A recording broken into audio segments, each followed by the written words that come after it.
Geometry Dash is a game where you play as a cube and jump over spikes. How did this happen? As the game got updated, people decided to make the most insane things in this little baby game where you play as a square. And now that 2.2 has come out after way too long, the things people are making have gotten even more insane to the point where there's pretty much entire games inside of Geometry Dash. Speaking of games, people have been remaking some of them in Geometry Dash, so in this video I thought I'd take a look at 6 different levels from the hit game Geometry Dash that are based off of a different game. The first level I'll talk about is Rainbow Kart, which is a recreation of Rainbow Road from Mario Kart. In this level, you play as Yoshi and you have to finish 5 laps on Rainbow Road. First of all, the level looks really good. It's insane to me how this was made in Geometry Dash. The controls are pretty good as well. Okay, well, they're good on computer. On mobile, they suck. The only real complaint I have with the level is that I feel like 4 laps would have been better than 5. I honestly felt ready to finish it by the time I reached the 4th lap. Also, it's really impressive that this level came out like a week after 2.2 released. I don't know how people do this. It's been months and I still don't know how to use the editor. Rainbow Kart is a fun little level and I like that you play as Yoshi. But you know what it's missing? Horror! The next level I'll talk about is Deep Sleep, which is based on Poppy Playtime Chapter 3. Deep Sleep is split into 2 sections. In the first, you have to do some epic puzzles and parkour to get to the end. However, if you take more than a minute, Catnap for Poppy Playtime will jump scare you! The second part is the most unsight readable chase scene I've ever played through, and it isn't very good. In fact, the level itself isn't very good. Okay, so the main gameplay of the first section has you powering outlets, activating the grab packs, and jumping on purple pads.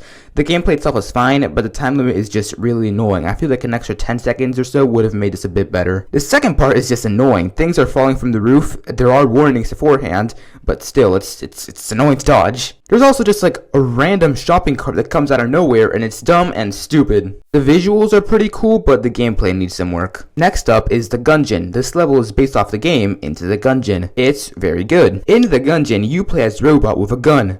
Awesome! Your goal is to make it to the end of the level while shooting bullets. Literally, you're shooting bullets. You do not know how long it took me to do that line. I kept saying bullets. I am so done. However, there's also 3 different boss fights in this level, or maybe there's more because this level has a ton of different paths I did not take. The boss fights are actually really cool. My favorite is the second one with the giant shark ship. I like how when you beat the ship, the guy inside comes out and starts attacking you. The final fight is kind of unfair though. Avoiding his balls is impossible at times. They're just really big and there's a lot of them. Okay, so I actually had to play this level twice because on my first recording, OBS decided to break. On my second playthrough, I just couldn't beat the final boss. But look, here's proof that I did because I'm a pro dasher. Also, the visuals are really cool. They look like the real game. Have you guys ever played the world's hardest game on Cool Math Games? Well, guess what? It's in Geometry Dash, and it sucks.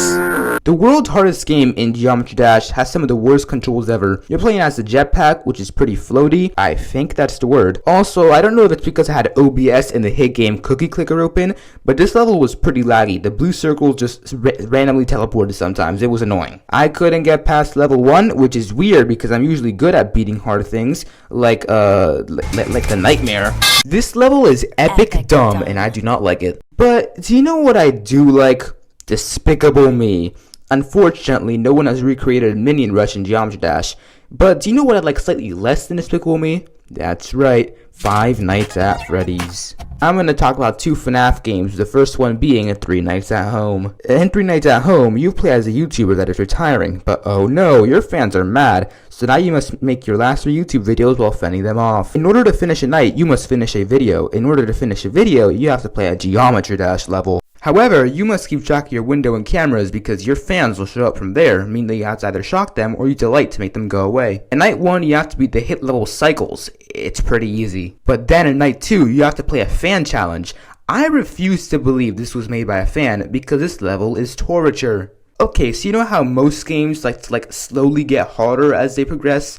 3 Nights at Home does not do that. Night 2 is infinitely harder than Night 1. At first, I thought it was a skill issue problem with me, and it probably still is, but it seems like other people have problems with this night as well. Apart from the super cool and awesome fan challenge, the fans themselves are real annoying. Sometimes I die to the yellow fan while trying to get rid of the purple guy, and the camera fan just has really weird spawning times. I gave up after trying to beat this night after 40 or so minutes because I suck at the game, okay? This level is an insane demon, there's no way I could have beaten it. Still, the level is really well made. It's fun and challenging, though I feel like purple and guy in yellow should have been slightly nerfed. This level really doesn't have much to do with FNAF apart from its name and use of cameras. But what if someone made an entire FNAF game in Geometry Dash? No one would be that crazy to do something like that, right? No, someone is that crazy. They made this. Night Shift 2 is a recreation of the currently unreleased fan game FNAF Plus. It's never coming out. It's very impressive, by the way. Apparently the visuals made outside of Geometry Dash, but still, it's wild that I can play a FNAF game in the same game as Stereo Madness. The controls are really good as well. The only complaint I have with them is that sometimes I hit A or D and just like don't move. I also wish that you knew what hour you were in, like in the actual game. It just makes it seem better. I also wish that the nights were like slightly shorter. I think in the main game, like the actual game, like 6 minutes, but here they're like 8 minutes long. But still, this level is really cool and it's fun. Fortunately, it's not rated, which I guess makes sense. This is an actual horror level, and I can imagine that RobTop, the creator of Geometry Dash,